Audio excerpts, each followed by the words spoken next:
Hozir high-tech fason skameyka qilyapmiz. Men sizlarga bilmaganlar uchun life hack, bilganlar uchun qayta eslatma bo'ladi. Bu skameyka xuddi mana shunday orqa suyanadigan bo'ladi-da, e'tibor beringlar. Bukilishiga, mana hech qanaqa kesilmagan. Endi bu qanday bo'ladi? Masalan, mana xuddi o'sha turba. Bu kesilgani.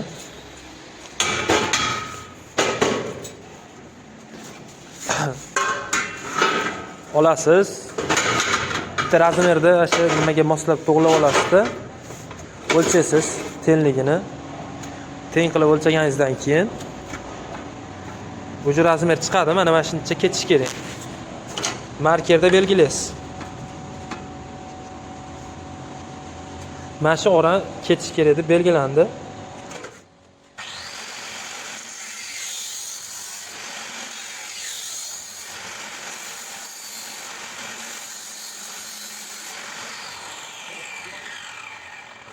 Olingandan keyin yig'iladigan mana o'sha ochildi, berib qoldi. Mana shu beriga list tarafgacha, oltili tarafgacha yurdi narsa.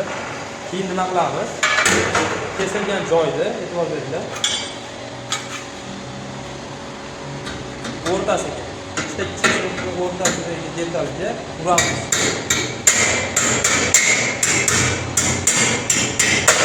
Vaholat ko'rib turibsizlar, o'rtasi kirgan, chiqadi. Bukish esa o'ta oddiy. Bo'ldi. Yopishdi. Endi sizni nimangiz? Obrazesiz mana qo'yasiz, obrazesiga bo'lish ekan.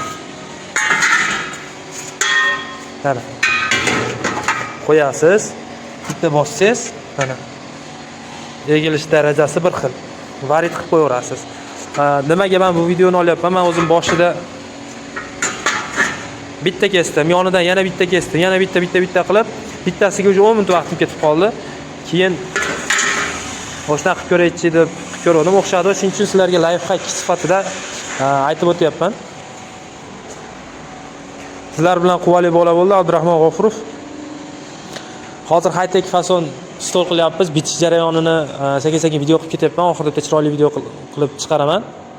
Charchamanglar, kanalga obuna bo'lib qo'yish esdan chiqmasin, like bosib qo'yinglar, podpiska bosib qo'yinglar, izohlarda o'z fikrlaringizni qoldiringlar. Buni bilarmidilaring yoki endi bildilaringmi?